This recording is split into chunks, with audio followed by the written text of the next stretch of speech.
8차 우리 엑츠 신학 포럼 사회를 맡게 된 안경순 교수입니다. 오늘은 엑츠 신학과 신약의 과제라고 하는 주제를 가지고 두 분 신약학 교수님이 발제해 주시고 또 두 분 교수님의 논평, 그리고 또 여러분들 들으시면서 함께 논의할 내용, 또 질문할 내용 있으시면은 함께 하는 그런 시간을 2시 40분까지 갖도록 하겠습니다. 제가 잠깐 기도하고 시작하겠습니다. 하나님 아버지, 우리 학교에 이런 신학 포럼을 할 수 있는 기회와 여건 허락하시고, 또 이 시간에 또 여러분들이 준비해서 좋은 신학의 과제들 고민하고 얘기할 수 있는 시간 주셔서 감사합니다. 하나님의 말씀이 중심이 돼서 우리 학교가 세워지기 원하고, 또 우리의 연약함에도 불구하고 하나님 뜻을 더 잘 분별하는 신학의 작업에 있기를 주님 소원합니다. 이 시간도 함께 하시고 우리에게 유익하고 또 좋은 배움이 되고 하나님께 기쁨과 영광이 될 수 있는 귀하고 복된 시간 되게 축복하여 주시옵소서. 예수님 이름으로 기도 올립니다. 아멘. 네, 신학 순서에 보시면 공간이라고 하는 얘기가 있습니다. 신학 공간 작업 우리 이제 앞에 우리 순서지에 있는데, 요거에 대한 우리 배경과 우리 신학 연구소가 하는 일이 뭔지 잠깐 말씀을 드리고 시작을 하도록 하겠습니다.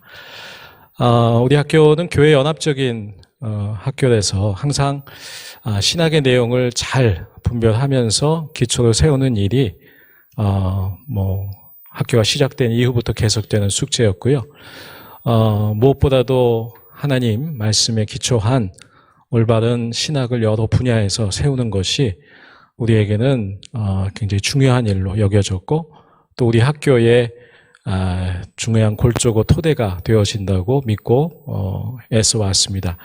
특별히 이 일에 선구자적인 역할을 하셨던 분이 이제 돌아가신 지 1년 남짓 되는 우리 고 한철아 박사님이셨고요. 그분이 어떤 이 신학 작업을 위해서 애쓰시고 또 발제하시고 제안하셨는지는 여러분들 가지고 계신 순서지 뒤에 잘 소개되어 있습니다. 그리고 또 우리 신학연구소 홈페이지 주소도 같이 기재되어 있습니다. 참고하시면 좋겠고요. 신학연구원은 1997년부터 시작이 됐고, 신학연구소는 2011년 이후成立이 되면서 계속 연구 활동을 해왔습니다. 그동안 강창희 박사님, 또 장혜경 박사님, 또 한상아 박사님, 또 박은규 박사님, 또 이제 올해부터는 허주 박사님, 교수님이 신학연구소장으로 수고해 주셨고요. 2013년부터 한 2년여 남짓 신학 공간 작업을 통해서 2015년에 우리 학교의 모든 실천 신학을 포함한 신학의 분야에서 어떤 기독교 핵심 중심 진리의 기초에서 연구 내용과 방법론이 세워져야 되는지 정립하는 그런 시간을 가졌었습니다. 또 연구재단의 이제 등재지도 허가가 된 엑스 디얼로지컬 저널이라고 하는 학술지도 신학연구소 산하 활동으로 지금 되고 있습니다.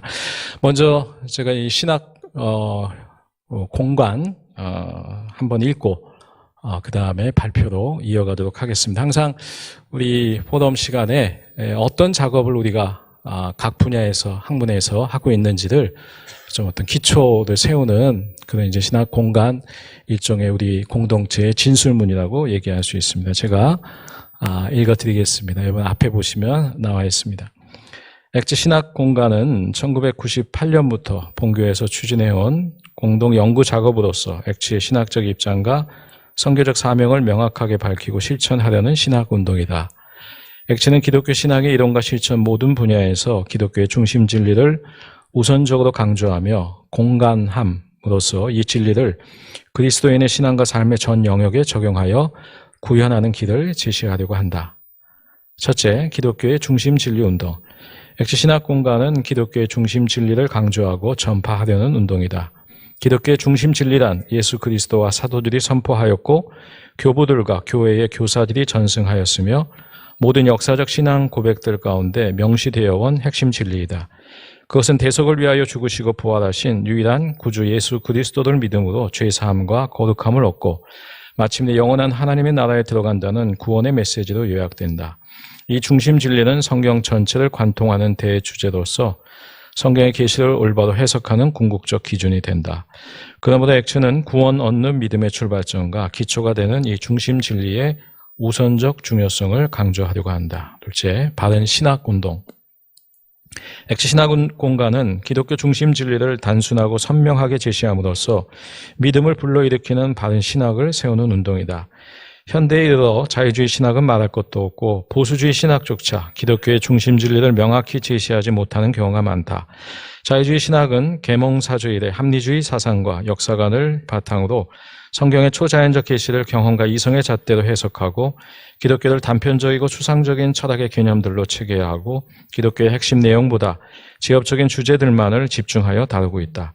보수주의 진영의 일부 신학도 주요 교리들을 수호하고 변증하기는 하지만 한편으로 비평하게 해석 방법론을 비롯하여 믿음의 전제와 상충되는 인본주의적 경험론적 방법론들을 차용함으로써 기독교의 핵심과 무관한 세부 사항들을 놓고 무익한 공론에 흐르는 경향이 있다. 그러므로 액츠 신학 공간 운동은 기독교의 중심 진리를 전반적으로 중요시하지 않거나 왜곡하는 현대 신학의 동향에 비추어 볼 때 꼭 필요한 운동이다. 셋째, 참 신앙인 양육 운동. 액츠 신학 공간은 공동체 신앙 운동을 통해 올바른 신앙인을 키워내는 운동이다. 이 운동은 오늘날 교회의 현실을 바라볼 때에도 절실히 요구된다. 다원주의 시대라 일컫는 21세기에 들어와 기독교의 정통 교리와 신학은 과거 어느 때보다 경시되고 있다. 전 세계 교회는 과학주의적 세계관과 세속주의의 도전 앞에서 전통적 신앙을 유지하기 힘든 위기에 직면해 있다. 이러한 시기에 대다수의 한국 교회는 신학적으로 정통 교리에 입각한 복음적 신앙을 물려받았음에도 불구하고 도덕적 부패로 인하여 끊임없이 사회적 지탄을 받을 만큼 세속해 되었다. 가장 큰 이유는 기독교의 중심 진리를 교리적 승인의 문제로 축소하여 이해함으로써 명목상의 고백만 있을 뿐 실제로 믿음으로 거듭나서 회개의 열매를 맺는 전인적 삶의 변화를 나타내지 못하기 때문이다. 그러므로 액츠는 이 중심 진리가 가르치는 구원의 내용을 올바로 제시할 뿐 아니라 공동체의 신학운동을 병행하여 신학과 신앙, 교리와 실천, 믿음과 행함이 통합된 성령 충만한 참 신앙인을 키워내려고 한다. 넷째, 교회 연합운동.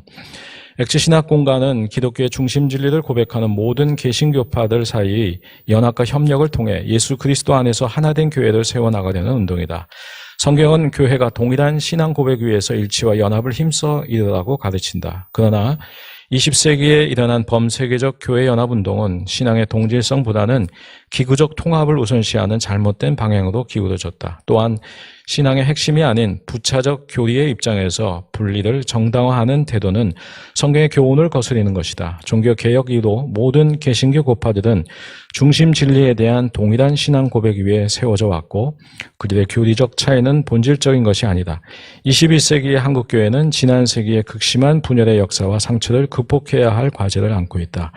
개교의 교단 중심의 경쟁적 확장이나 선교의 방식은 지양하고 다른 교파라 할지라도 서로 존중하며 협력할 필요가 있다. 그러므로 액츠는 오늘날 세계교회와 한국교회에 만연한 심각한 교파 간 대립과 부연성을 극복하고 아시아와 세계의 중심 진리로 하나된 교회를 세워나가는데 기여하고자 한다. 다섯째, 교회 회복 운동. 액츠 신학 공간은 개신교 교회의 교사들이 각 시대마다 올바르게 강조한 신학과 실천의 내용을 기독교 중심 진리의 관점에서 연구함으로써 교회를 살리는 신학을 수립하려는 운동이다. 액츠는 기독교 신학의 이론과 실천 모든 분야에서 공간하는 기독교의 중심 진리를 그리스도인의 신앙과 삶의 전 영역에 적용하여 구현함으로써 교회를 회복하는 데 이바지하고자 한다. 이것은 아시아 복음화를 위하여 설립된 신본주의 복음주의 신학교회 액츠가 오늘날 혼탁한 현대 신학의 시류와 세속화된 교회의 현실에 직면하여 우선적으로 수행하려는 신학 운동이다. 네, 이게 믿음의 또 우리의 사상의 어떤 내용으로만 정립됐을 뿐만이 아니고 그동안 모든 교수님들 또 액체 테올로지컬 저널의 논문들을 통해서 좀 모아져 왔고요. 그동안 7차에 걸친 신학 액츠 포럼을 통해서 이런 내용들이 각 분야별로 소개되어지는 그런 활동들을 했습니다. 이제 오늘 이 올해의 하반기에는 주제, 이제 동성애, 그 다음에 내년에는 구약신학의 과제, 그 다음에 북한 선교, 이런 주제로 연이어서 이제 신학 포럼이 이어진다고 여러분 이해해 주시면 좋겠습니다.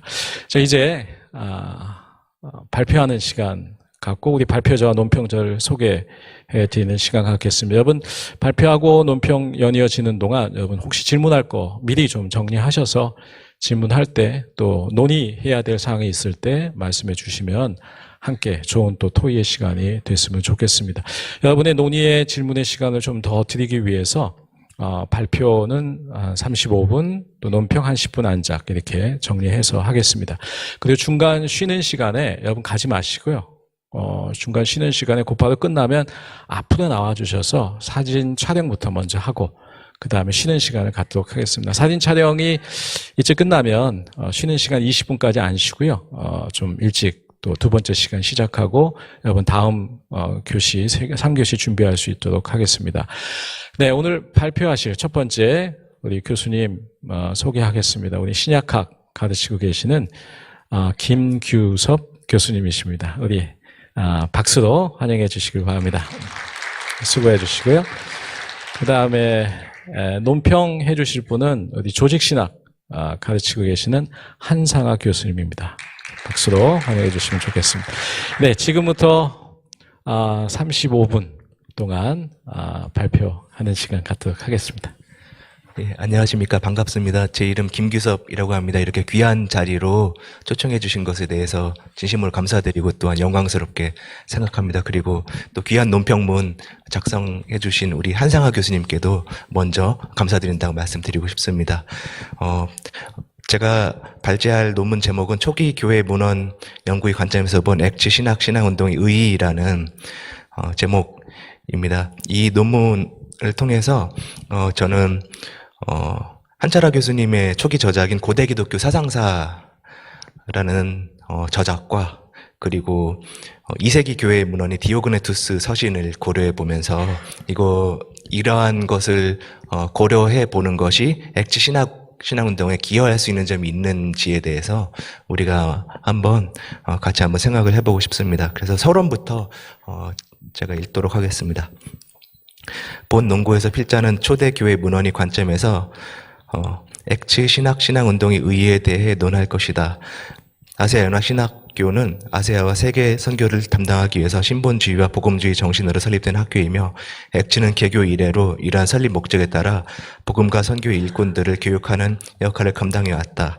액츠가 당면했던 많은 어려움에도 불구하고 흔들리지 않고 액츠에 주어진 선교적 교육적 사명을 감당할 수 있었던 것은 액체에게 주어진 사명에 대한 깊이 있는 허신과 이해가 있었기 때문입니다. 또한 이러한 공통된 이해의 근간에는 학성 한철아 박사에 의해 주창되고 액츠 교수 공동체가 지속적으로 지향 발전시키고 있는 액츠 신앙운동이 존재한다. 액츠 신앙운동은 액츠 구성원들에 의해서 계속적으로 연구되었고 신학의 각 분야가 액츠 신앙운동과 어떻게 조화롭게 협업할 수 있는지에 대한 구체적인 논문들도 계속적으로 발표되었다. 본 논고에서 우리는 액츠 신앙운동이 초대교회 문헌 연구와 어떻게 조화되며 초기 교회 문헌 연구가 액츠 신앙운동을 어떻게 풍요롭게 할 수 있는지에 대한 간략한 예비적인 고찰을 할 것이다. 이것을 위하여 본소 논문은 두 가지 논의를 할 것이다.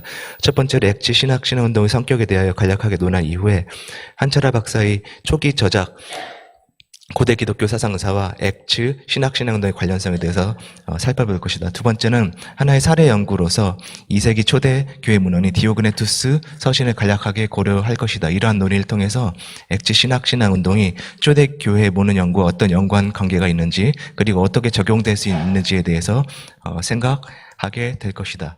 두 번째 섹션을 읽도록 하겠습니다. 액츠 신앙운동의 기본 정신. 근데 이거 다 읽으면 시간이 좀 부족할 것 같아서 제가 가장 중요한 거는 이 페이지 아랫부분에 있는 인용 부분이 있는데 제가 그 인용 부분을 보도록 하겠습니다. 액츠 신학 공간운동의 성격은 다음과 같은 한차라 박사의 언급에서 잘 엿볼 수 있다. 기독교의 이 중심 진리는 한마디로 말해서 복음 신앙으로 말미암아 구원 얻는 이라고 할 수 있으며, 이 진리는 종교개혁자들이 일치하여 주장하는 이신득이의 진리요, 어거스틴이 펠라기우스를 반대하여 세웠던 솔라그라티아의 진리요, 사도 바울이 먼저 사람이 의롭다 하심을 얻는 것은 율법의 행위에 있지 않고 믿음으로 되는지 우리가 아노라라고 선언한 진리입니다. 그래서 액츠 신학 공간운동은 우리 모두가 다 아는 것처럼 중심 진리 운동이라고 생각을 할 수가 있을 것 같습니다. 그래서 그 다음 인용 문단을 읽겠습니다. 액츠 신학 공간은 기독교 중심 진리를 강조하고 전파하려는 운동이다.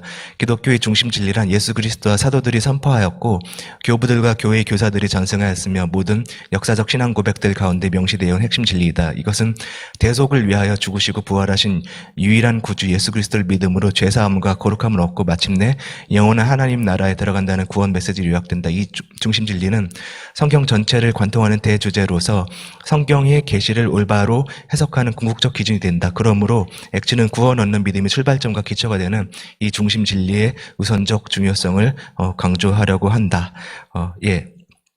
그래서 우리가 안경순 교수님께서 이미 액츠 신학 운동에 대해서 한번 설명해 주셨기 때문에 이것에 대해서 제가 더 길게 말씀 안 드려도 될 것 같아요. 제가 4페이지로 넘어가도록 하겠습니다. 4페이지에서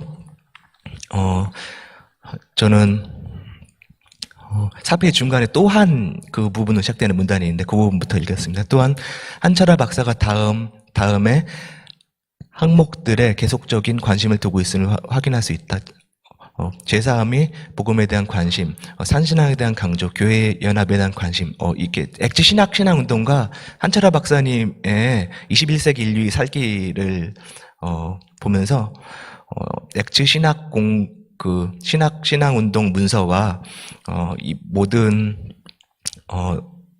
연구물들 가운데서 공통적으로 계속적인 관심사를 두고 말씀해 주시는 것은 죄사함이 복음에 대한 관심과 산신앙에 대한 강조, 그리고 교회 연합에 대한 관심, 이 세 가지 측면이 있는 것 같아서 저는 이 세 가지 측면을 중심으로 액츠 신앙 운동에 대해서 말씀드리고, 그 다음에 한철아 박사님의 초기 저작인 고대 기독교 사상사를 말씀드리고, 그 다음 디오그네투스 서신에 대해서 말씀드린 것으로 제가 이렇게 섹션을 구분했습니다.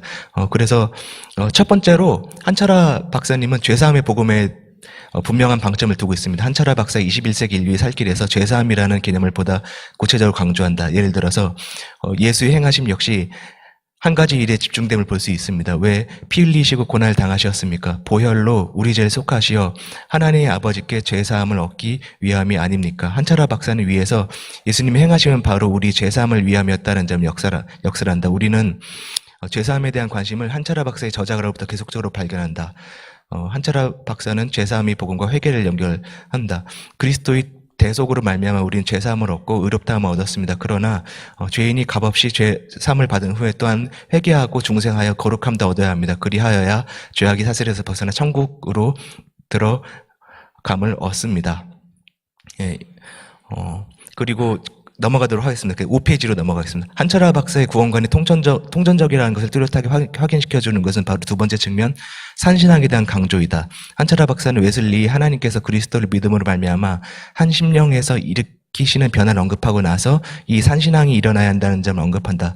그러므로 죄사함과 회개의 복음은 죽어있는 신앙이 아니라 살아있는 신앙이며 우리 심령을 변화시키는 신앙이다.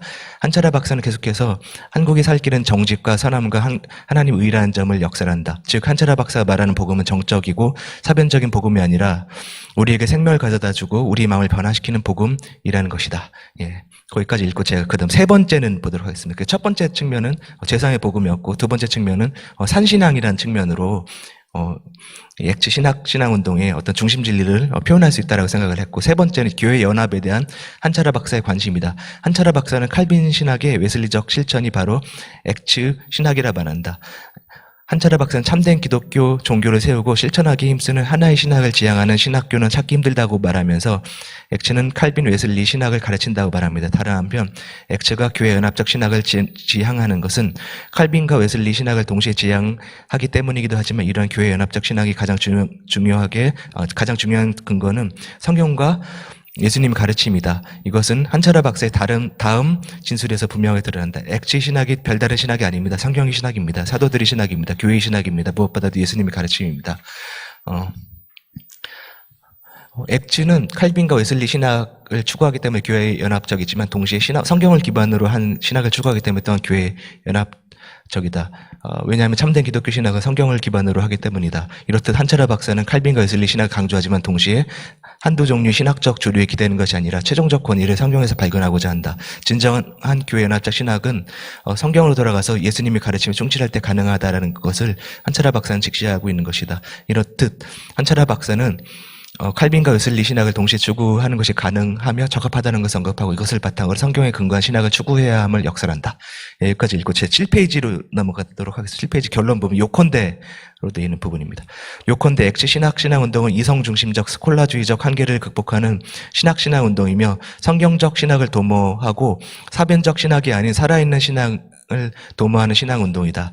엑츠 신학운동은 그 제안과 발전에 있어서 성경적 근거에 대한 해석학적 관심, 죄, 사함의 복음에 대한 관심, 산신학에 대한 강조, 교회 연합에 대한 관심을 지닌다. 우리는 엑츠 신학운동의 이러한 측면이 초대교회 문헌 연구에 어떻게 적용될 수 있는지를 아래서 검토할 것이다. 먼저 우리는 다음 섹션에서 한철아 박사의 고대 기독교 사상사를 검토할 것이다. 고대 기독교 사상사를 주목해야 하는 이유는 다음과 같다. 첫 번째로 엑츠 신학운동 연구에 있어서 고대 기독교 사상사를 검토한 연구는 거의 없었던 것 같습니다. 특히 고대 기독교 사상사는 한철아 박사의 후기 저작에서 거의 인용되거나 언급되지 않은 관계로 우리는 고대 기독교 사상사가 엑츠 신학운동과 어떤 관계를 지내고 있는지 생각해 볼 필요가 있습니다. 두 번째로 고대 기독교 사상사가 바로 본글의 세 번째 섹션에서 논할 초대교회 문헌을 본격적으로 연구한 저서이기 때문에 의미가 있다라고 저는 생각합니다. 그래서 세 번째 섹션 초대교회 문헌 연구의 한 예로서 고대 기독교 사상사를 생각을 해보도록 하겠습니다. 우리는 엑츠 신학운동을 초대교회 문헌 연구에서 어떻게 적용할 수 있는지 고려하기 이전에 먼저 초대교회 문헌 연구가 엑츠 신학운동에서 이루어졌는지를 고려할 필요가 있다. 우리는 먼저 엑츠 신학운동이 나타나기 이전인 1960년, 70년대에 저술된 한철아 박사의 저작을 통하여 초대교회 문헌에 대한 관심을 생각해 볼 수 있다. 특히 1970년에 출간된 고대 기독교 사상사는 한철아 박사의 신학과 사상을 나타내는 중요한 저작이라고 할 수 있다. 우리가 한철아 박사의 고대 기독교 사상사의 저술적 방법론의 기본적 성격에 대해서 다음에 두 가지 측면을 고려해 볼 필요가 있다. 교리사적 태도, 신앙 역사로서의 기독교 사상사. 그러니까 엑츠 신학운동은 물론 한철아 박사님의 1980년대 후반에 있으셨던 그 깨달음으로부터 말미암지만 제가 관심을 두고 싶은 것은 고대 기독교 사상사라는 한철아 박사님이 저작에서 혹시라도 엑츠 신학운동이 어떤 씨앗 같은 것이 존재하지 않을까. 이후에 전개된 엑츠 신학운동과 한철아 박사님이 고대 기독교 사상사가 어떤 연관이 있는지를 좀 섹션 3에서 검토를 해보았습니다. 그래서 첫 번째로 이 저작은 기본적으로 교리사적인 태도를 지닌다는 점을 고려할 필요가 있다.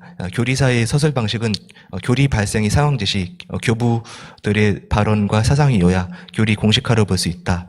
한철아 박사의 고대 기독교 사상사도 이러한 서술 방식을 대체로 따른다. 또한 교리사를 수평적 방법과 수직적 방법으로 나눌 수 있을 것이다. 수평적 방법이란 어떤 시대의 교리사 속에 나타나는 교리 형성 발전이 전체를 요약 취급한 것이고 수직적 방식은 특정 교리를 선택하여 그 교리 발전을 추적하는 것이다. 한철아 박사의 고대 기독교 사상사는 수직적 방법에 따라서 쓰여진 저작이라고 볼 수 있다. 우리는 한철아 박사의 고대 기독교 사상사 서술이 아돌프 하르나기 교리사 서술 태도와 차이가 있다는 점을 지적해야 한다. 특히 헬라 문화 기독교 교리 발전의 관계에 대하여 한철아 박사의 서술은 하르나기 교리사 서술과 분명한 차별성을 지닌다. 하르낙은 헬라 문화와 기독교 교리 발전의 관계를 정반 합의, 해결적, 변증법적, 역사적 서술 속에서 파악하고자 한다. 특히 하르낙은 고대 교회의 교리사에 있어서 교리 개념을 다음과 같이 정의내린다. 교회는 개념이 발전에 있어서 복음의 토양으로부터 비롯된 헬라적 정신이 발현이라고 할 수 있다. 그러나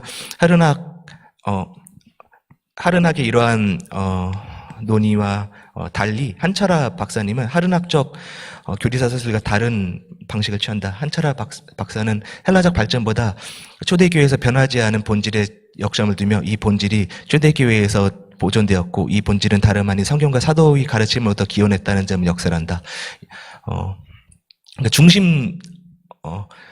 진리라는 어떤 표현은 등장하지 않지만 통일점이라는 표현이 고대 기독교 사상사에 보면 등장을 하고 있습니다. 그래서 한철아 박사님께서 어떤 통일점 혹은 어떤 핵심을 서술하고 있는 것에 고대 기독교 사상사의 관심도 있는 것이 아닌가라는 그런 생각이 듭니다. 그래서 밑에 인용 부분 8페이지에 있는 인용 부분 보겠습니다. 사상은 인간이 가지는 생각이라 할 수 있다. 인간은 사상을 만드는 존재이다. 그리고 사상에는 어떤 핵심 즉 통일점이 있다. 이 통일점을 중심으로 모든 정신활동이 이 의미 통일을 얻게 된다. 이렇듯 통일점에 대한 관심은 고대 기독교 사상사에 수용되어 있다. 그렇다면 한철아 박사님께서 어떻게 성경적, 사도적, 신앙적 통일점에 관심을 가지고 고대 기독교 사상사를 저술했는지를 좀 생각해 보았습니다.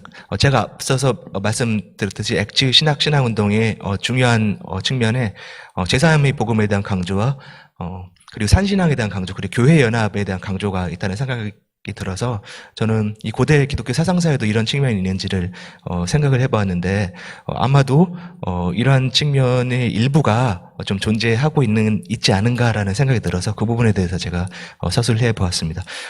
그 다음 문단을 보겠습니다. 두 번째로 한철아 박사님은 무엇보다도 교리사를 신앙의 역사로 파악한다. 이것은 한철아 박사가 고대 기독교 사상사를 교리의 역사 혹은 개념의 역사가 아닌 신앙의 역사를 보고 있다는 것을 보여준다.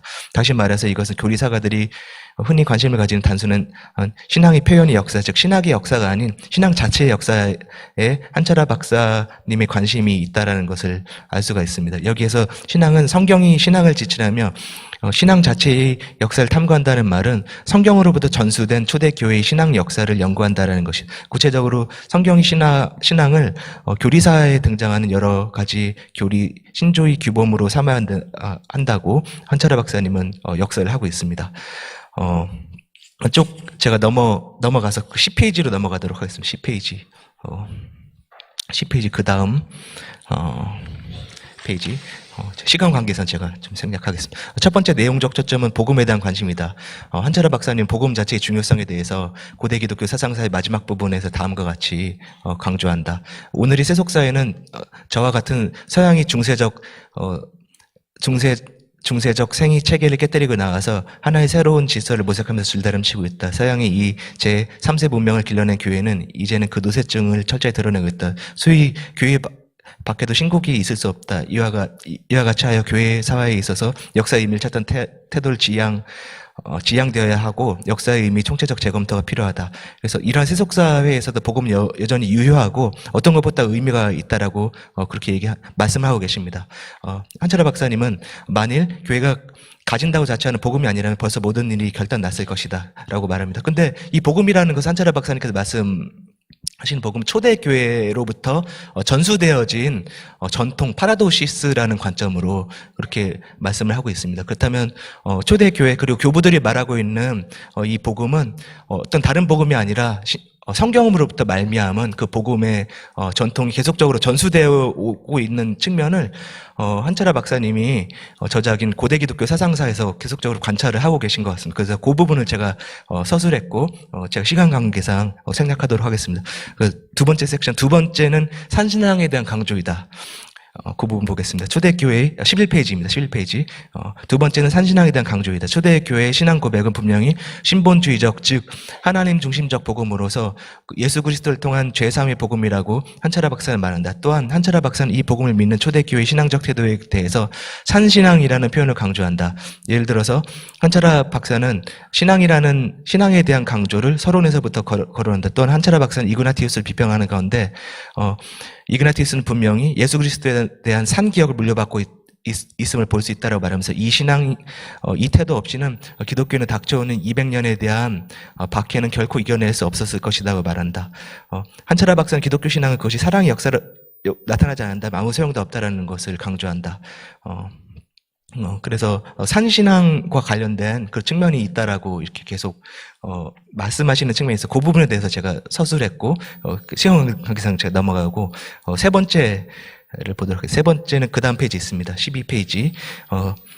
세 번째는 교회 연합에 대한 관심입니다. 앞서 말했듯이 한철아 박사가 사상의 폐쇄성을 극복하고 좁은 의미의 신조사가 아닌 결국 세상이든 교회든 신조이든 간에 모두 계시책인 성경이 이하여 규정될 때 각각 그 기능을 잘 발휘하게 될 것이다라고 언급하는 데서 이런 관심이 잘 드러납니다. 다시 말해서 교회 연합은 개인과 공동체가 성경의 가르침에 정초하게 될 때 가능하게 되는 것입니다.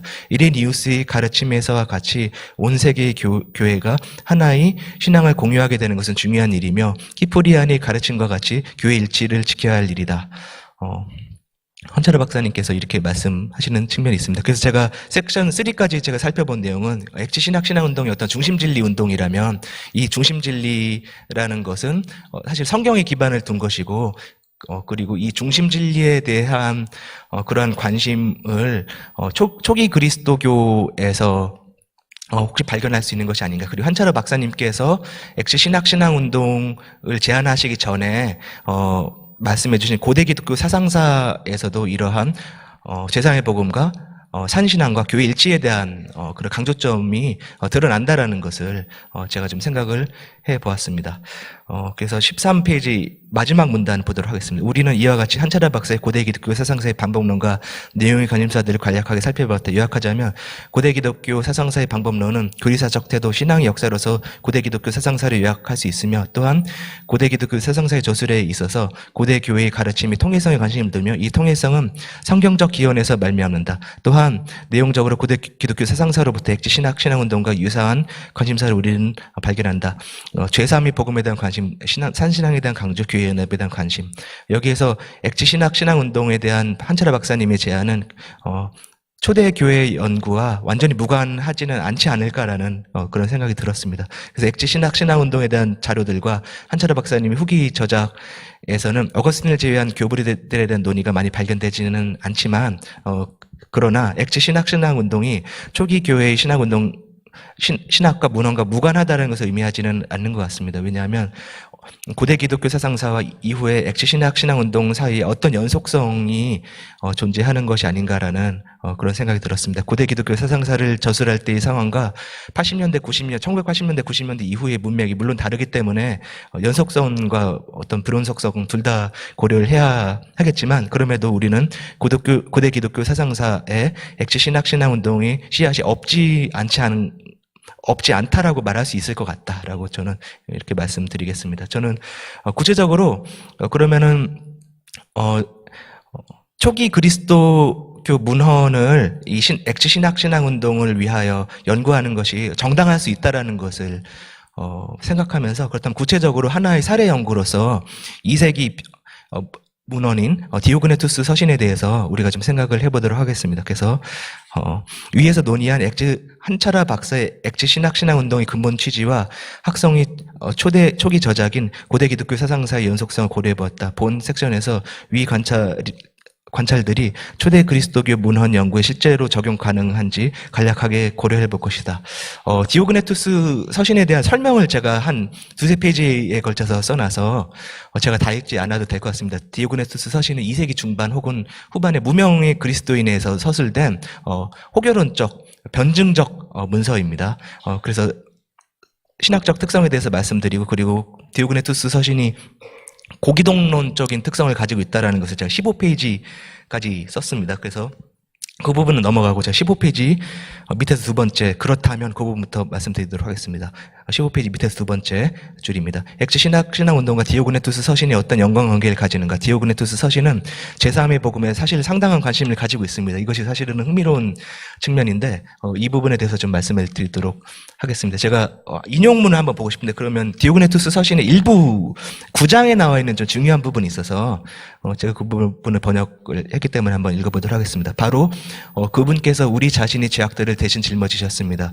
그 자신이 당신의 아들들을 우리 대속물로 주셨습니다. 즉 죄인들을 위해서 거룩하신 분을, 악인들을 위해서 결박하신 분을, 불의한 사람들을 위해 의로우신 분을, 부패한 사람들을 위해 불변하시는 분을, 죽을 사람들을 위해서 불멸하시는 분을 대속물로 주셨습니다. 그분이 의로움이 아니면 무엇이 우리의 죄를 감출 수 있겠습니까? 유일하신 하나님의 아들 안에서가 아니라면 우리 범죄와 불공경이 어떻게 의로워질 수 있겠습니까? 오 감미로운 교환이요, 오 깊이를 헤아릴 수 없는 일하심이요, 오 예상치 못한 선하신 행동이요. 많은 사람들의 범죄함이 한 사람이 의 안에서 감춰졌으며 한 사람이 의로움이 많은 사람이 죄를 의롭게 합니다. 하나님은 과거에는 우리 본성이 무능함이 생명을 얻지 못한다라는 사실을 깨닫게 해주셨고, 현재는 우리에게 불가능하던 구원을 줄 권능을 가진 구세주를 나타내 보이셨습니다. 여기에서 위의 구원이 동일한 인간이 아닌 하나님이 이심이 언급된다. 무엇보다도 위 인용에서 형벌 대속에 대한 관점이 선명하게 나타나며 의 전가와 그리스도의 대속적 죽음에 대해서 저자가 언급하고 있습니다. 특히 9장 3절 4절에서 그분이 의가 아니면 무엇이 우리 죄를 감출 수 있겠습니까? 유일하신 하나님의 아들 안에서가 아니라면 우리 범죄와 불경건이 어떻게 의로워질 수 있겠습니까? 그리고 어떤 9장 5절에서 오 감미로운 교환이요라는 표현은 저자가 속죄를 대리적 측면에서 보여주고 있는 것이 아닌가 싶습니다. 왜냐하면 하나님의 아들이 대속물이 됨으로써 감미로운 교환이 일어났으며 그리스도께서 우리를 위해서 대신 죽으셨다는 점이 나타나기 때문입니다. 디오그네투스 서신은 구원이 하나님 아들을 통하여 주어졌다는 기독론적 강조점을 충분히 가지고 있습니다. 단지 그리스도를 통하여 의롭게 되어졌다라고 말하는 것이 아니라 죽으신 분이 하나님의 아들이라고 강조하는 것은 분명히 신약적 전통을 따르고 있는 것입니다. 특히 그 자신이 자기 아들을 우리를 위하여 대속물로 내어주었다라는 표현은 디오그네투스 서신의 저자가 1세기 초대 교회의 내어줌의 공식을 도전하고 있다는 것을 보여줍니다. 제가 아까 드린 것처럼 어떤 하나의 중심 진리가 신약 성경에서 말미암았다면 그것이 어떻게 전수되어 오고 있는지를 살펴봤으면 좋겠다라고 제가 말씀을 드렸는데, 그 전수되어지고 있는 과정이 1세기에 쓰여진 신약 성경의 어떤 신앙 고백이 2세기에 그대로 반영되고 있는 것을 우리가 볼 수가 있습니다. 그 중요한 신앙 고백의 패턴 중에 하나는 네오즘의 패턴이라는 것입니다. 네오즘의 공식은 이렇게 되어 있습니다. 17페이지 위에 부분입니다. 네오즘의 공식이란 네어주는 행동의 주어로서 하나님, 네오즘이 동사, 네오즘이 대상, 네오즘이 목적이라는 패턴으로 되어 있습니다. 여기서 흥미로운 것은 하나님께서 우리 구원을 위하여 예수님 내어주실 때 항상 그리스도를 내어주신다라는 그런 표현보다는 하나님이 아들을 내어주셨다라는 그런 패턴으로 되어 있다는 점이 굉장히 저는 흥미로운 패턴이라고 생각합니다. 이러한 패턴이 보존되어 있는 것이 신약 성경의 요한복음 예를 들어서 3장 16절 보면 우리가 잘 알고 있는 신앙 고백인데, 하나님이 세상을 이처럼 사랑하사 독생자를 주셨으니, 하나님께서 하나님이 유일하신 아들을 주셨다. 하나님이 아들을 주셨다는 표현이 등장하고 있습니다. 모든 믿는 자가 멸망치 않고 영생을 얻게 하기 위하여 아들을 내어주셨다라는 표현이 되어 있는데, 이것이 어떻게 보면은 내어주는 패턴이라고 할 수가 있습니다. 로마서 8장 32절을 보면 비슷한 패턴인데, 자기 아들을 아끼지 아니하시고 우리 모든 사람을 위하여 내어주시니가 우리 모든 사람을 위하여 모든 것을 주시지 아니하겠느냐라는 그러한 바울이 언급이 있는데, 아들을 아끼지 않고 내어주셨다, 하나님께서 내어주셨다라는 그 표현은 어떻게 보면은 요한복음 3장 16절에 나타나 있는 내어주는 패턴과 같은 패턴입니다. 아들을 내어주셨다라는 것이 아포디도미 혹은 디돔이라는 동사로 이렇게 주다라는 그 동사와 함께 표현이 되어 있는 패턴입니다. 근데 이 패턴이 잊어버려지지 않고 2세기 후반에도 계속적으로 고백이 되고 있었던 것 같습니다. 왜냐하면 디오그네투스 서신에 보면 이 공식이 2세기 후반에도 보존되었다는 것을 보여주고 있는 부분이 있기 때문입니다. 디오그네투스 서신 9장 2절에서 그 자신이라는 주어는 하나님께서 내어줌이라는 내어줌이 주체라는 것을 강조적으로 아우토스라고 그 자신이라고 되어 있고, 내어줌이 동사 아포디도미라는 동사와 함께 하나님이 아들, 그리고 내어줌이 목적 휘페르 헤몬 우리를 위하여라고 분명히 되어 있습니다. 게다가 디오그네투스 9장 2절이 내어짐의 공식은 바로 그분께서 우리 자신이 죄악을 받으셨습니다. 즉 대신 짊어지셨습니다라는 구절에서 대신 감당함, 즉 대속적 문맥 속에서 언급이 되고 있는 것이 저는 흥미로운 측면이라고 생각합니다. 디오그네투스 서신 저자가 1세기 교회가 간직했던 그리스도의 대속적 죽음에 대한 신앙적 고백을 신앙 고백이었던 내어줌의 공식을 변형없이 충실하게 간직하고 고백하고 있다는 것을 보여주면서 이것이 바로 한철호 박사님께서 말씀하시는 바와 같이 신앙회로 직접 교회의 모체 속에서 산 전통으로 전달된 한 예를 보여주는 것이 아닌가라는 그런 생각이 듭니다. 여기서 저는 휘페르 헤몬이라는 우리를 위하여 대속물로 내어주셨다는 표현은 중요성을 지닐 수 있다고 생각합니다. 왜냐하면 최근 신약학계의 논쟁 중에 중요한 논쟁은 속죄의 본질에 대한 논쟁이 있기 때문입니다. 최근에 실리어스 브라이탄바흐와 그의 제자 크리스티나 애시너가 휘페르 헤몬 우리를 위하여라는 신약성경의 형식이 누구의 이익을 위하여라는 의미이지 누군가를 대신하여라는 의미가 아니다. 그래서 대리적 속죄의 의미를 담고 있지 못하다라고 주장을 합니다. 하지만 브라이탄바흐와 애시너는 우리를 위하여라는 구문이 대리적 의미로 사용되는 종교적 용례가 발견되지 않는다라고 주장하기 때문입니다. 필자 의견으로는 9장 2절, 디오그네투스 서신 9장 2절이 브라이텐바흐와 애시너의 주장에 대한 중요한 반증이 될 수 있다고 생각합니다. 왜냐하면 디오그네투스 9장 2절, 3절은 우리를 위하여는 하나님의 아들이 대속물이 됨으로써 감미로운 교환이 일어나고 있다라고 말하고 있는 문맥 속에서 지금 이야기가 되고 있기 때문입니다. 이것은 저자가 표현하는 속죄의 대신적 측면, 우리 죄를 대신 감당하신 측면과 연관될 수 있는 것으로 보입니다. 그렇다면 유창한 헬라어 사용자인 디오그네투스 서신의 저자는 휘페르 헤몬이 대신적 의미를 고려했던 것이 아닌가라는 생각이 듭니다. 이와 같이 디오그네투스 서신은 제3의 복음과 속죄 대속적 측면에 대한 분명한 강조점을 가지고 있습니다. 그렇다면 보다 구체적으로 감미로운 교환이 무엇을 의미하는지, 저는 이 표현이 좀 흥미로운 표현이라고 생각하는데 감미로운 교환이 무엇을 의미하는지에 대해서 좀 생각을 해보도록 하겠습니다.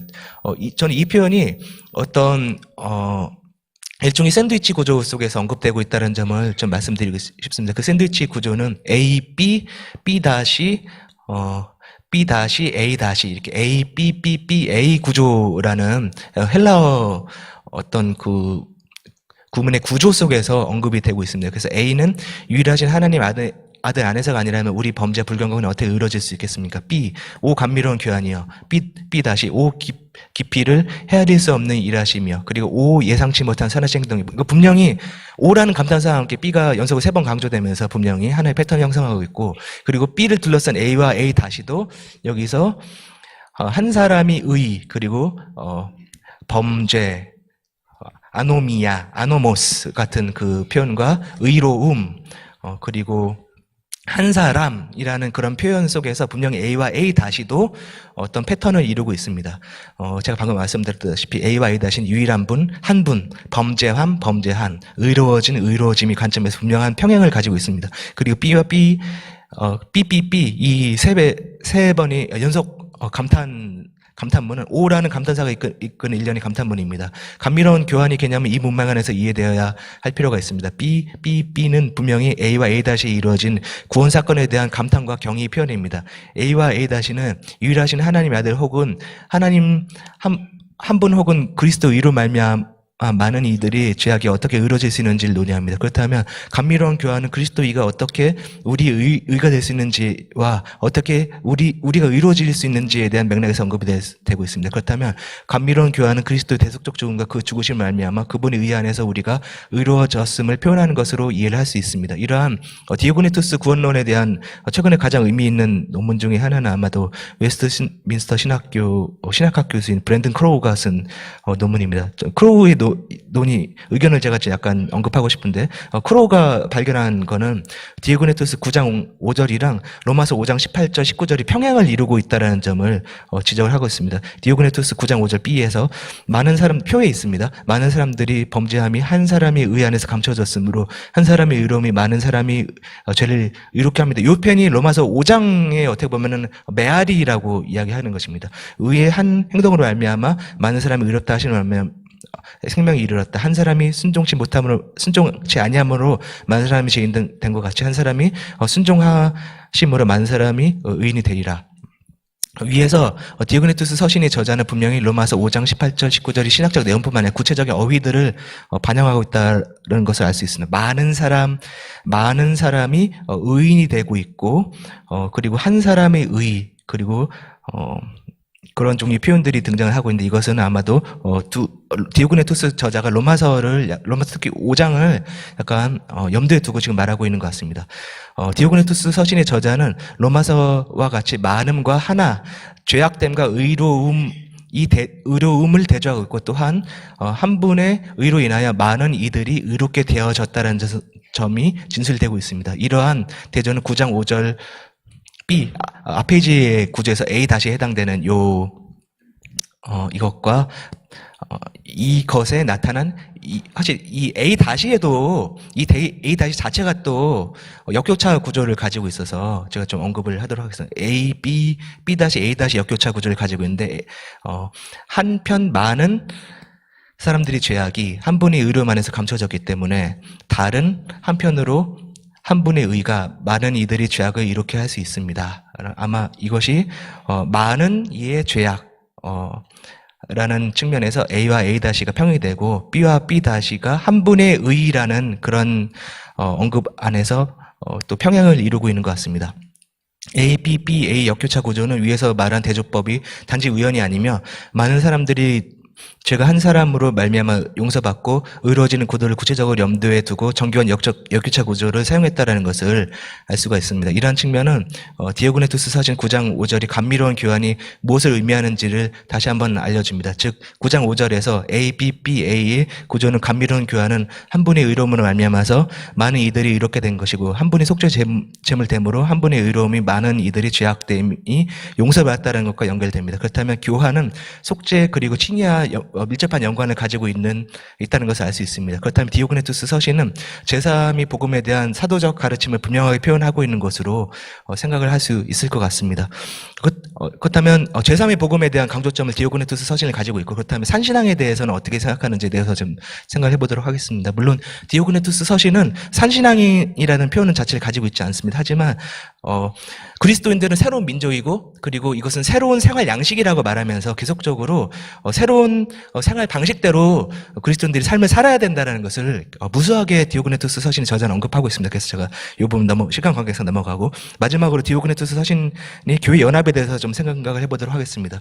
디오그네투스 서신에서 명시적으로 교회가 연합해야 된다라고는 연합하자라고는 말하지 않는데 디오그네투스 서신은 이 교회는 왜냐하면 이미 연합되어 있는 교회이기 때문입니다. 어떤 식으로 연합이 되어 있냐면 그리스도인들은 하나의 새로운 민족으로 연합이 되어 있습니다. 유대인도 아닌 이방인도 아닌 제3의 민족으로 존재를 하고 있습니다. 그리스도인 다음을 지켜주는 것은 새로운 민족으로서의 연대성입니다. 이 점은 디오그네투스 서신에서 풍성한 신학적 함의를 제공해줍니다.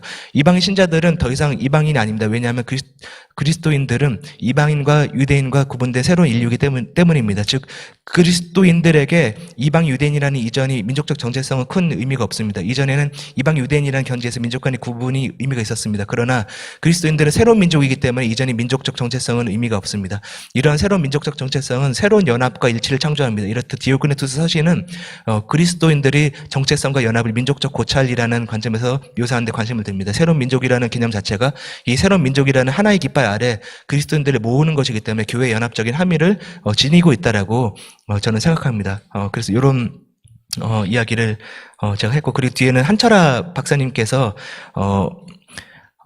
속사도 교부에 대해서 언급하신 것들 고대 기독교 사상사에서 속사도 교부에 대해서 언급하신 것들이 있고 그리고 한철아 박사님께서도 속사도 교부에 대해서 또 매우 긍정적으로 언급하시고 디오그네투스 서신에 대해서도 긍정적으로 언급을 한 측면이 있어서 제가 그 부분을 제가 이야기했습니다. 제가 그래서 22페이지 결론적으로 그 부분 보겠습니다. 결론적으로 우린 디오그네투스 서신의 몇 가지 측면들 생각해 보았다. 디오그네투스 서신은 1세기 교회의 복음이 2세기 교회에 상실되지 않았고 보존되었고 고백한 한 예를 보여준다. 위에서 논했듯이 한철아 박사의 고대 기독교 사상사의 주요 관심사 중 하나는 초대 초대교회에서 전승되어 온 복음이며 한철아 박사는 이 복음이 초대교회에서 이어진 가르침이라고 관찰한다. 우리는 같은 측면을 디오그네투스 서신에서 발견한다. 죄사함과 회개의 복음과 산신앙을 보여주는 한 증인으로서 우리는 2세기 기독교 문서인 디오그네투스 서신을 고려할 수 있을 것이다. 또한 디오그네투스 서신은 분명한 고기독론적인 신앙을 가지고 있다. 그러므로 우리는 앞에서 엑츠 신학운동의 성격을 살펴본 대로 디오그네투스 서신에서도 같은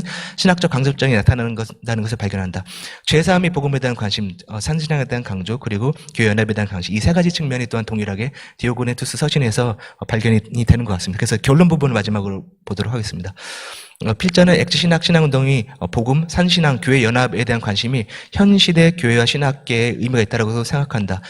엑츠는 복음지 신학기관으로서 하나님 아들이 죽음을 통한 죄사함의 복음에 대한 신앙 고백에 기초하며 또한 살아있는 신앙의 실천을 지향한다. 또한 엑츠 신학의 지향은 특정한 진영의 신학보다는 칼빈과 웨슬리를 아우르는 폭넓은 복음지 신학을 바탕으로 한다. 이러한 엑츠 신학운동의 방향성은 초대교회 문헌과 더불어 재검토될 수 있을 것 같습니다. 본 소논문은 이 점을 2세기 문헌이 디오그네투스 서신을 통해서도 고려해 보았습니다. 디오그네투스 서신이 1세기에 쓰여진 신약 성경의 신앙 고백을 잊어버리지 않고 제3의 복음에 대한 신앙 고백을 같은 패턴으로 계속 고백하고 있다는 것이 유의미한 것 같다. 제가 그렇게 말씀드렸습니다. 우리는 위와 같이 엑츠 신학 운동의 성격을 간략하게 되돌아봤다. 위에 논의에서 논의된 바와 같이 엑츠 신학 운동은 성경과 초대교회로부터 말미암아 뿌리를 지닌다. 한철아 박사는 죄사함과 회개의 복음을 복음이 중심으로 천명하며 이러한 관심을 고대 기독교 세상사에서 발견된다.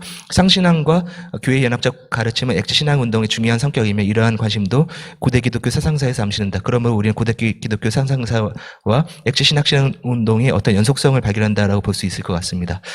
이런 연속성은 엑츠 신학 운동의 토대의 성격을 보여준다. 엑츠 신학 운동이 칼빈과 웨슬리의 가르침이 뿌려지 내려져 있지만 그 이전에 한철아 박사는 고대 기독교 사상사 속에서도 속사도 교부를 포함하여 초기 기독교 연구를 통하여 엑츠 신학 운동에서 꼽힐 수 있는 중요한 전거들을 암시하고 있는 것이 아닌가 싶습니다. 물론 이것은 한철아 박사의 초기 저작이 엑츠 신학 운동 제안에 담긴 중심 진리를 명시적으로 말하겠다는 것을 의미하지 않습니다. 물론 명시적으로 말하고 계시지는 않습니다. 하지만 위에서 논의한 바와 같이 한철아 박사님은 제사함과 회개보험과 관련된 중심 진리를 1989년 이후에 깨달았을 것입니다. 그러나 이러한 깨달음의 씨앗은 한철아 박사의 성경과 초대 교회에 대한 연구 속에서 특히 고대 기독교 사상사에서 준비되어져 있지 않은가라는 점을 본 논구에서 제안합니다. 또한 산신앙에 대한 강조도 한국교회 중요한 메시지가 될 수 있다고 생각합니다.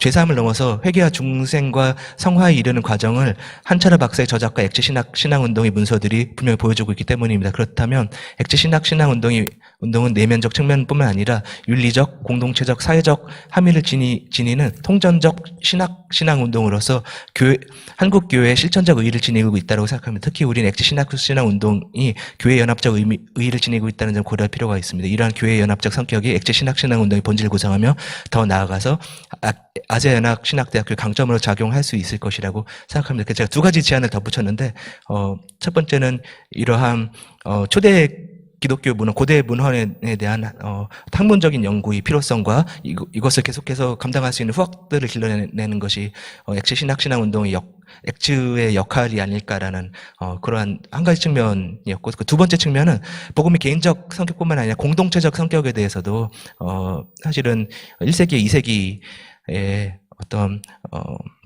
신학 성경과 그리고 속사도 교부 문헌 그리고 디오그네투스 서신을 통해서 알 수 있는 것이 아닌가라는 그런 점을 제가 덧붙였습니다. 디오그네투스 서신이 공동체 형성에 관심을 두고 있으며 이러한 공동체 형성은 인종적, 민족적 차원에 따라서 서술되는 점은 의미가 있다고 생각합니다. 왜냐하면 엑츠가 선교 지향적 기관으로서 새로운 민족적 정체성에 대해서 생각해볼 측면이 있다고 생각하는데 엑츠에는 많은 외국인 학생들이 학업을 연마하고 있고 우리 안에 다양한 국가적, 민족적 정체성은 엑츠가 교회 일치가 새로 나타날 수 있는 장이라는 것을 보여주지 않을까 싶습니다. 엑츠에는 다양한 출신의 학생들이 존재하고 민족적, 출신적 다양함 속에서 일치가 되는 공동체적 메시지를 엑츠가 세계교회와 한국교회를 향해 나타낼 수 있다고 생각합니다. 왜냐하면 이것이 복음의 결과이기 때문입니다. 복음은 우리에게 구원을 주며 새로운 삶을 살게 하며 복음은 하나가 될 수 있는 새로운 공동체를 창조하며 이 공동체는 제사함과 복음의 산신앙의 한 결과일 것입니다. 들어주셔서 감사합니다. 네, 수고 많으셨습니다. 네, 고 한철아 박사님은 사실은 조직신학자로서 이제 고대 기독교 사상사가 거의 제가 마지막으로 확인했을 때만 해도 한 20판 넘게 계속 인쇄되고 있고요. 여전히 그 40년 이상의 시간 통해서에도 아주 유용한 기독교 사상사의 연구 자료로 인정받고 있는 걸 볼 수 있습니다. 이거에 대한 또 새로운 연구를 통해서 우리 학교의 신학의 내용의 기초를 확인해 주신 것으로 생각됩니다. 이어서 우리 한상아 교수님께서 이 논문에 대한 논평 해 주시겠습니다. 네, 이거 너무 좋은 논문이라서 참 열심히 읽고 많이 배웠습니다. 제 논평을 그냥 읽도록 하겠습니다. 김규섭 교수님의 매우 훌륭한 논문에 대해 논찬하게 되어 영광스럽게 생각하며 깊은 감사를 드립니다. 먼저 저의 소감부터 말씀드리면 제가 오랫동안 기다리던 액츠 신학 공간 작업의 학문적 진일보의 실현을 김 교수님의 논문을 통해 보게 되어서 가슴에 벅찬 감동과 큰 격려가 되었습니다. 멋진 연구를 하신 김규섭 교수님께 다시금 진심 어린 감사의 마음을 전합니다.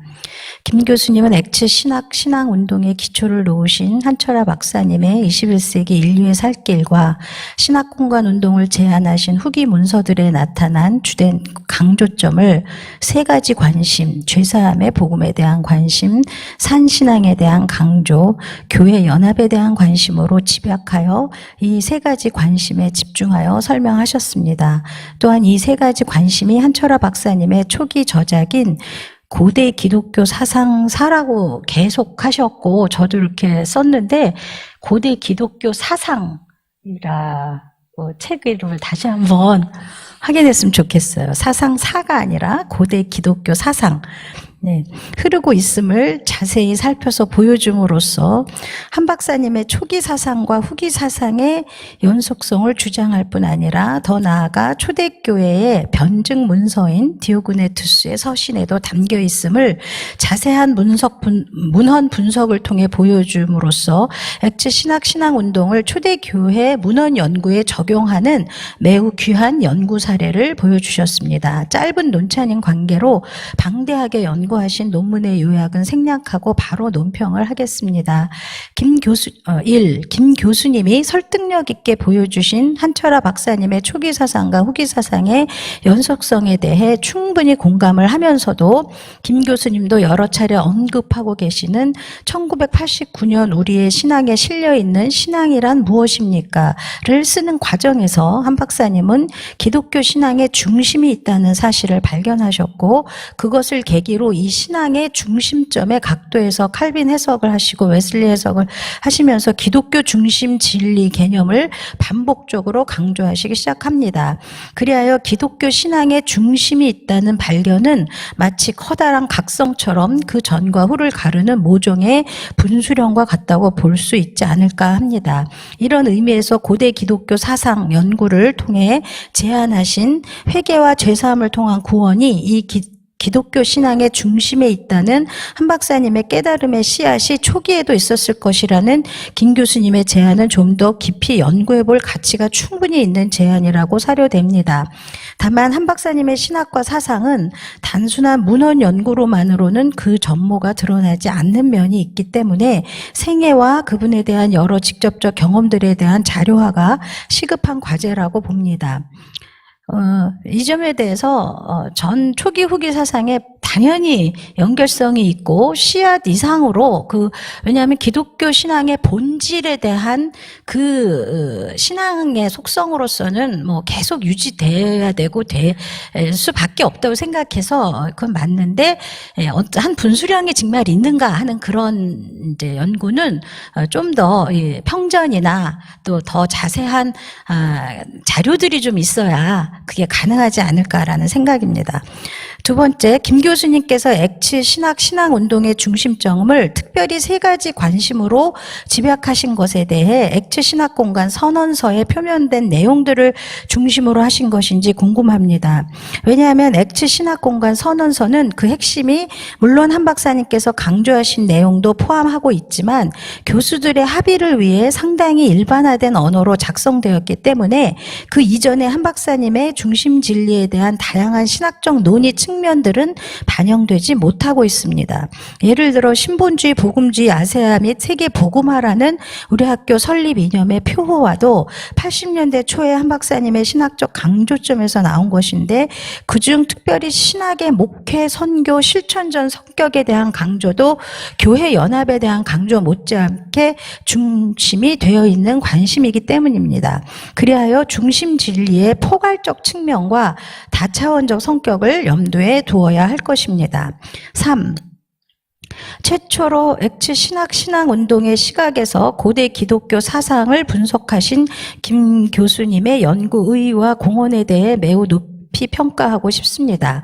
특별히 한 박사님의 초대 교리사 연구의 접근이 통일점을 중심으로 한 사상사의 형태로 이루어졌다는 점에 착안하여 기독교 중심 진리 접근과 연결시킨 점은 매우 통찰력 있는 해석으로 평가됩니다.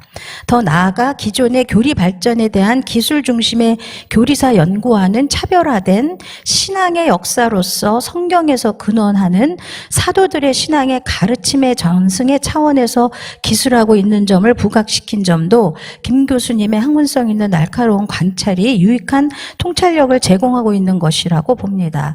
또한 실제로 세 가지 관점이 어떻게 초대 교회 교부들의 가르침 속에서 나타나고 있는지를 분석하는 부분도 오늘 우리의 엑츠 신학운동의 기초가 신앙 전통 속에 굳게 뿌리박고 있음을 보여주는 의미심장한 논의라고 사료됩니다.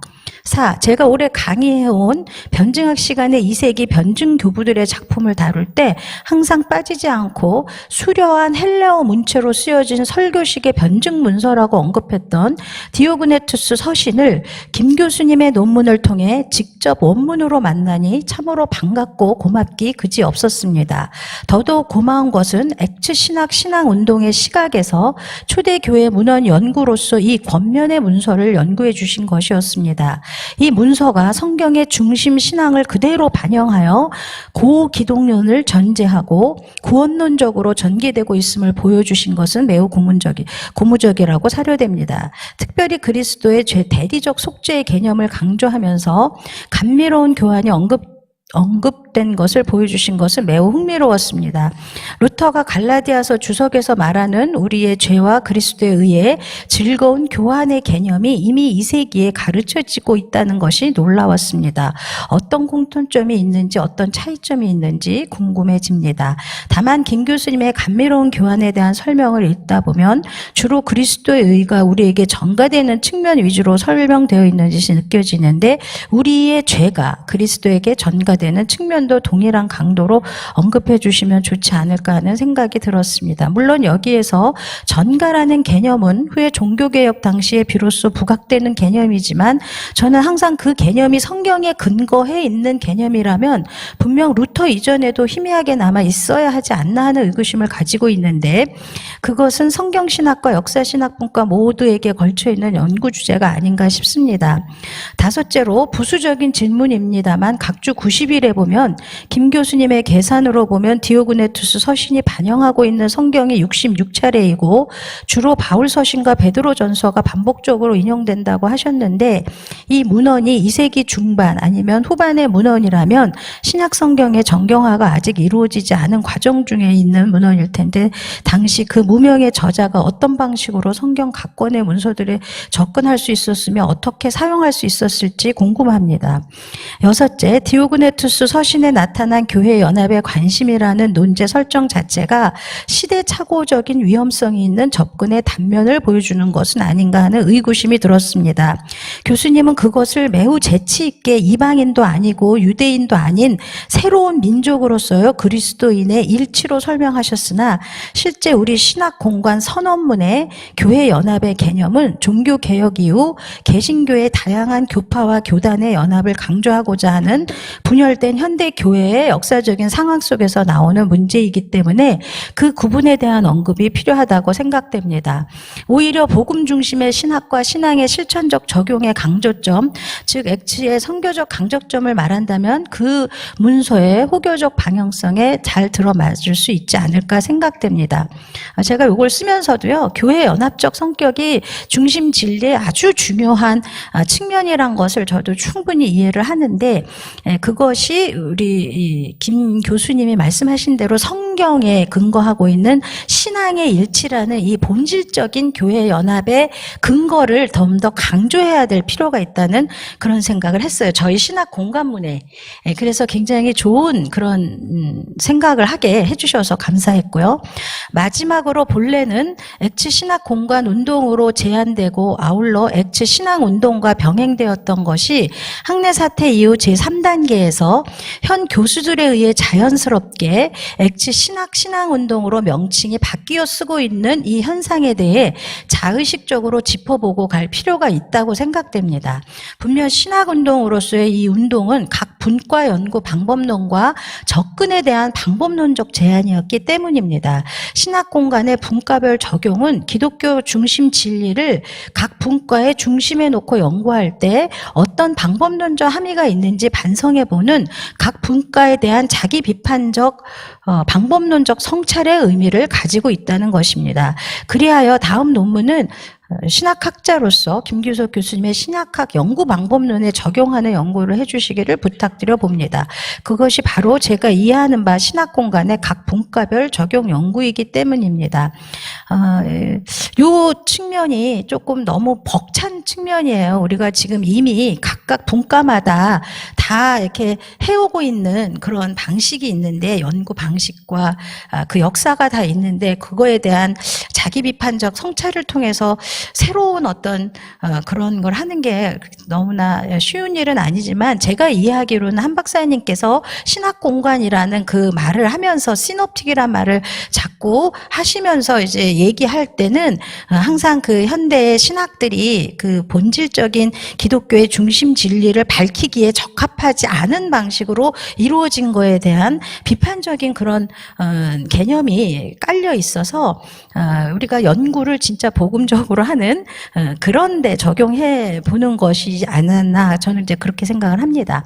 그래서 김 교수님의 논문 결론 부분에서 제안하신 초대교회의 가르침으로 돌아가서 초대교회 교부들의 원문 문헌 연구에 대한 강조와 각 민족 정체성을 넘어 그리스도인으로서의 세계 교회의 일원으로서 새로운 공동체성에 대한 강조는 액체 신학의 교육과 연구의 방향성을 잡아가는데 매우 중요한 제안이라고 생각됩니다.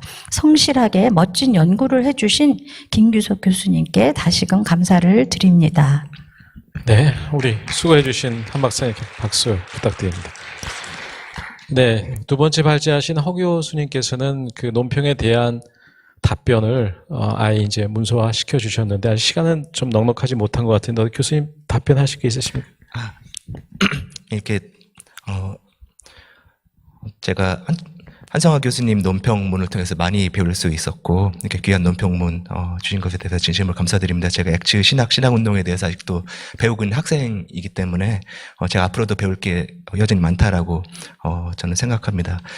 그리고 제가 혹시 작은 어떤 뭐 오타라든지 실수가 있는 부분들에 대해서 제가 이후의 과정에서 좀 교정하고 그리고 고치도록 하겠습니다. 그리고 몇 가지에 대해서 말씀 주신 것에 대해서 첫 번째로 루터의 즐거운 교환이라는 그 측면이랑 감미로운 교환이 어떻게 보면은 굉장히 유사한 표현이 있어서 굉장히 흥미로운 것 같습니다. 근데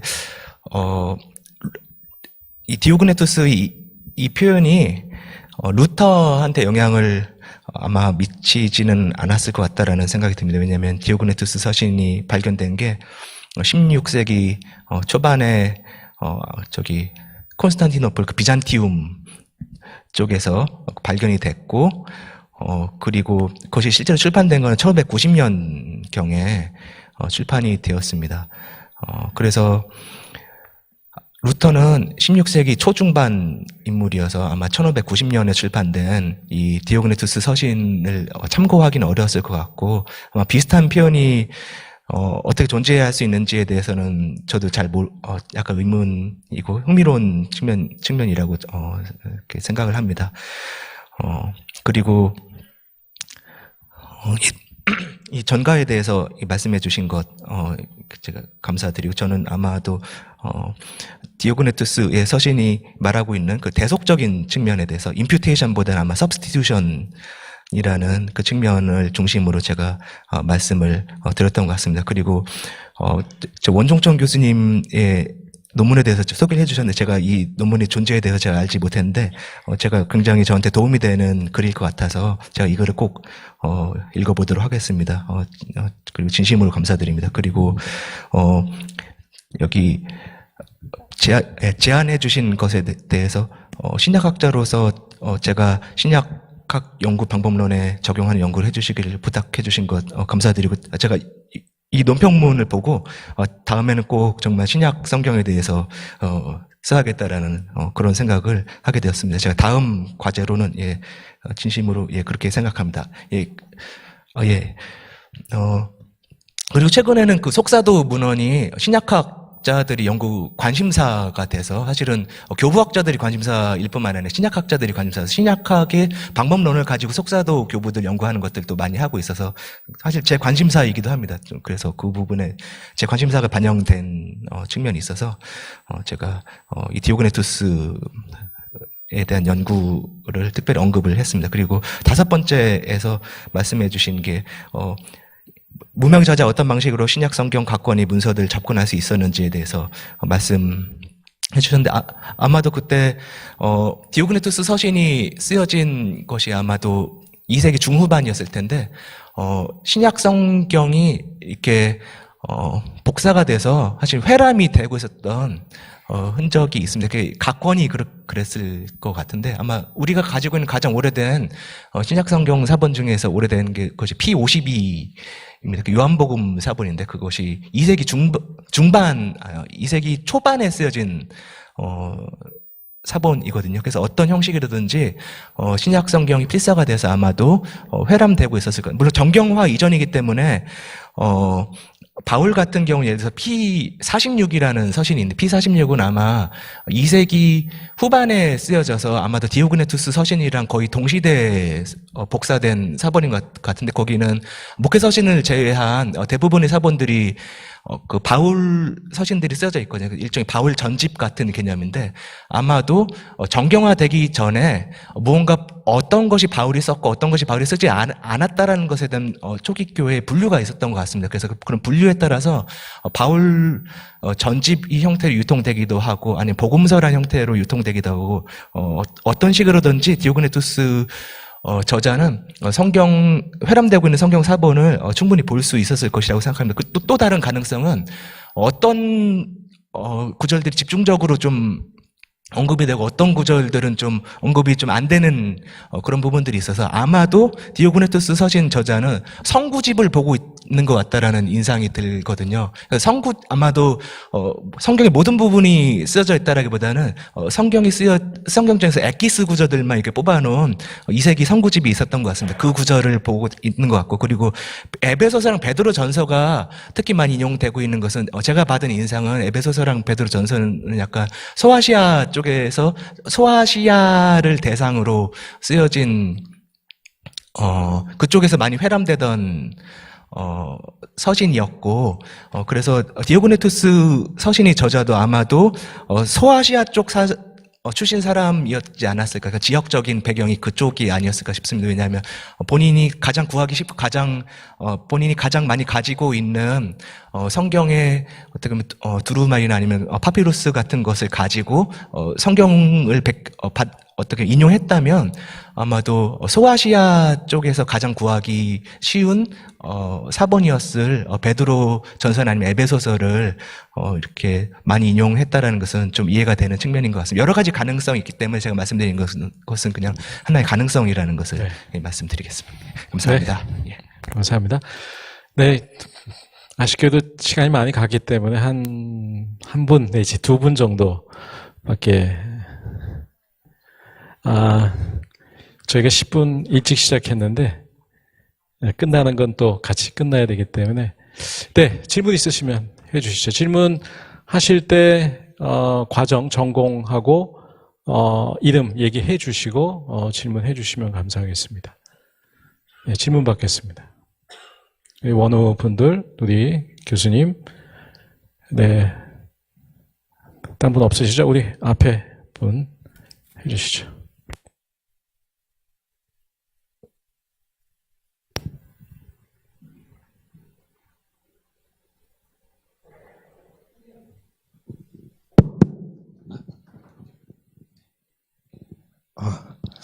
안녕하십니까. 저는 신대원 1학년 신학과 배진현이라고 합니다. 저는 이제 4페이지에 한철아 박사님의 제3의 복음에 관해서 궁금한 점이 있는데, 여기 그리스도의 대속으로 말미암아 우리는 제사함을 얻고 의롭다함을 얻었습니다. 그러나 죄인이 값없이 제사함을 받은 후에 또한 회개하고 중생하여 거룩함도 얻어야 합니다라는 것이 있는데, 여기서 제사함과 의롭다함이 회개하고 중생 전에 나오는데 그것이 왜 그런지 궁금하고, 그리고 또 여기 보면 회개, 중생, 거룩함도 얻어야 죄악의 사슬에서 벗어나야 천국으로 들어감을 얻는다고 했는데, 여기 제가 알기로는 이제 루터는 죄인인 동시에 의인이라고 하고 이신칭의를 얻으면 구원을 받는다고 했는데, 여기는 이제 통전적으로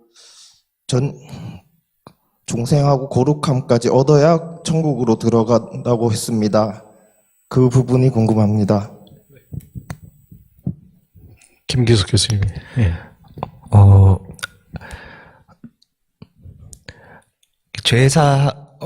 구원이 서정을 표현하신 것 같다라는 생각이 드는데, 혹시 한철아 한상환 교수님께서 좀 얘기. 네, 이 구원론의 구원 서정의 부분을 이제 한 박사님이 칼빈 연구를 많이 하셔가지고요.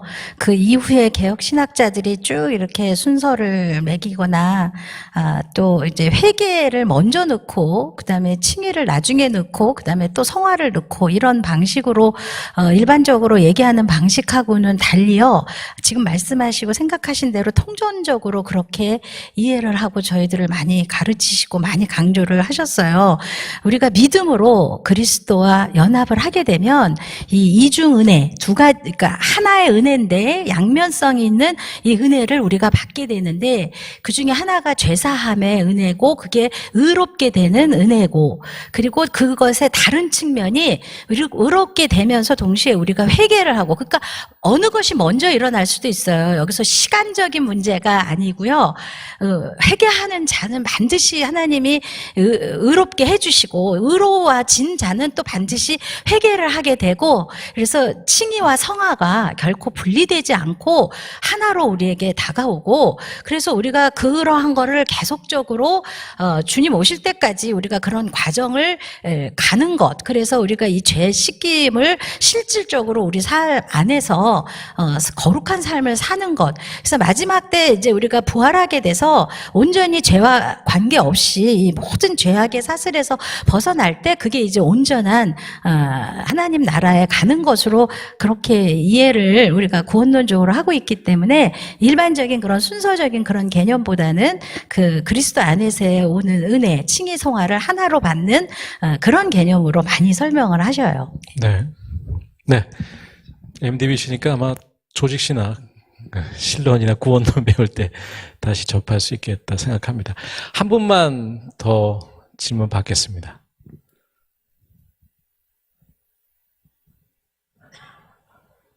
네, 감사합니다가 아니고, 예. 예, 오늘 발표신데 질문 더 하시겠어요? 네. 허지 교수님, 네. 예, 하도 안 하셔서, 예, 좀 하시면 좋은데, 예, 허주입니다. 우리 김 교수님 정말 귀한 논문 너무 감사드리고, 저희가 그 주제가 이제 신학과 신약신학의 과제잖아요. 그래서 우리 김 교수님은 앞부분에 좀 더 방점을 갖고 있고, 저는 이제 뒷부분에 좀 방점을 갖게 될 것 같고요. 그리고 우리 김 교수님이 이제 저희 학교에 작년 1월에 3월에 이제 임용되셨기 때문에 신약 교수로서 어떤 그 전공 분야 안에서 저희 학교 공동체의 신학 운동을 갖고 이렇게 이렇게 세밀한 글을 쓰시기에는 이제 조금 더 시간이 좀 걸리실 거라는 생각은 들고요. 저는 아주 간단한 거 하나는 18쪽에 있는 헬라어 번역에서 아주 사소한 거지만 그러나 또 굉장히 이 네오줌의 공식에서도 아주 중요하기 때문에 18쪽에 보시면 디오그네투스 이 서신 중에서 첫 번째 이 본문 보면은 이제 해석을 유일하신 하나님의 아들 안에서가 아니라면 하는 그 처음에 A 구조에서 나오는 거 이게 이제 en nomo to 휘우 to theou 이렇게 돼 있죠. 그러니까 지금 이게 역격이기 때문에 좀 오해가 있을 수는 있어요. 저는 김 교수님이 이걸 잘못했다는 건 아닌데 하나님의 유일하신 아들 안에서 요게 돼야 이제 그 문법적으로 아주 분명하게 될 것 같아요. 그렇죠? 예. 그게 좀 왜냐면은 이제 그 유일하신 하나님이라는 신앙 고백이 워낙 그 당시 있었기 때문에 기독교인들은 하나님도 유일하지만 사실 여기서 강조하는 모노는 휘우에 걸리는 거니까 예, 그거 하나 발견이 됐고요. 두 번째는 이거 마지막입니다. 이 디오그네투스 서신 안에서 이제 엑스 신학 운동의 이제 세 가지 관심사를 고려한 것이 이제 선택적일 수밖에 이제 없는데 저는 이제 고민과 이제 그 질문은 이 속사도들 안에서도 또 그 이후의 교부들끼리도 상당히 좀 공통점이 훨씬 많지만 이제 이견들도 있단 말이죠. 이견들이 있어요. 그러니까 이제 신약 성경의 소위 본문을 전승화시키고 전통화시키면서 특별히 지역적으로 볼 때 더 차이들이 나타나잖아요. 공통성이 분명히 있습니다. 그럼에도 어떤 때는 오늘 우리의 시각으로 보면 이분 이단시 할 수도 있겠다라고 할 수 있을 만큼 좀 차이들이 나타나요. 특별히 안디옥 학파하고 알렉산드리아 학파 안에서는 분명한 좀 입장 차이도 있고 그래서 자 이런 경우에 만약에 초대 교부들이나 속사도들의 문헌을 만약에 우리가 할 때에는 선택적일 수밖에 없는데 이 선택할 때 우리하고 맞는 교부들이나 속사도들의 글을 사용할 땐 괜찮아요. 근데 만약에 아닌 경우에는 이걸 어떻게 우리가 논쟁할 수 있을까? 한번 김 교수님 잠깐 이야기 듣고 싶습니다. 예, 감사합니다. 예, 말씀해 주신 것에 대해서 감사드리고 또 공감하는 측면이 있습니다. 속사도 교부 문헌이 성경은 아니기 때문에 저는 저희가 성경에 근거를 두고 있어야 된다고 생각해서 어떻게 보면은 저는 속사도 문헌이 어떻게 보면 성경과 일단 분명 질적인 차이가 있다라는 생각을 가지고 있고요. 그리고 속사도 교부 문헌이 말씀하신 것처럼 약간 신약 성경 저자들이 가지고 있는 생각들과 연속성과 불연속성이 있기 때문에 연속성이 어떻게 보면은 드러나고 있는지를 우리가 좀 생각을 해보았던 것 같습니다. 그래서 제 취지는 그러니까 속사도 교부 문헌이 어떻게 보면 특히 개신교 안에서 너무 연구가 안 된 측면이 있어서 이 부분에 대해서 연구를 좀 했으면 좋겠다라는 것을 좀 환기시키고자 하는 의도가 있었고요. 그러니까 속사도 교부들이 말하고 있는 모든 것을 우리가 다 받을 수 있다거나 그런 것은 아니고 다만 디오그네투스 서신 같은 경우에는 대체로 마지막 부분에 약간 좀 이상한 부분이 있는데 그 부분은 제가 나중에 끼어들어온 본문이라고 개인적으로 생각하고 있어서 넘어갈 수 있을 것 같고 대체로 디오그네투스 서신 같은 경우는 좀 온건하게 그리고 어떻게 보면 보수적으로 신약 성경에서 말하고 있는 것들을 재서술하는 방식으로 좀 서술했던 것 같습니다. 제가 허주 교수님께서 말씀하신 것에 진심으로 공감하고 그래서 속사도 교부 연구 같은 경우는 이것이 신약 성경으로부터 이어진 것인지 아니면 후대의 어떤 사고 방식이나 세계관 속에서 약간 성경적인 개념과 좀 다른 측면이 있는지 이렇게 좀 분별하고 연속성과 불연속성 둘 다를 좀 생각해 보는 것이 저는 필요하다고 생각합니다. 예, 감사합니다. 네. 예. 질문은 더 이상 못 받을 것 같습니다. 네, 우리 수고하신 두 분 교수님께 박수로 격려해 주시기 바랍니다. 네, 지금부터 쉬는 시간을 갖는데요. 여러분 아까 말씀드렸듯이 나오셔서 사진 먼저 찍고 쉬는 시간 갖고요. 가능하면 35분부터 시작할 수 있도록 하겠습니다. 사진 빨리 찍고요. 잠깐 쉬도록 하겠습니다. 빨리 나오시소 우리 사진 찍어주시면 좋겠습니다. 나와주세요. 앞으로 잠깐 사진 촬영하겠습니다. 모두 앞으로 좀 나와주세요. 뒤에 계신 분들 앞으로 좀 나와주세요. 잠깐 사진 찍겠습니다. 모두 다 앞으로 좀 나가주세요. 안녕하세요. 자, 모두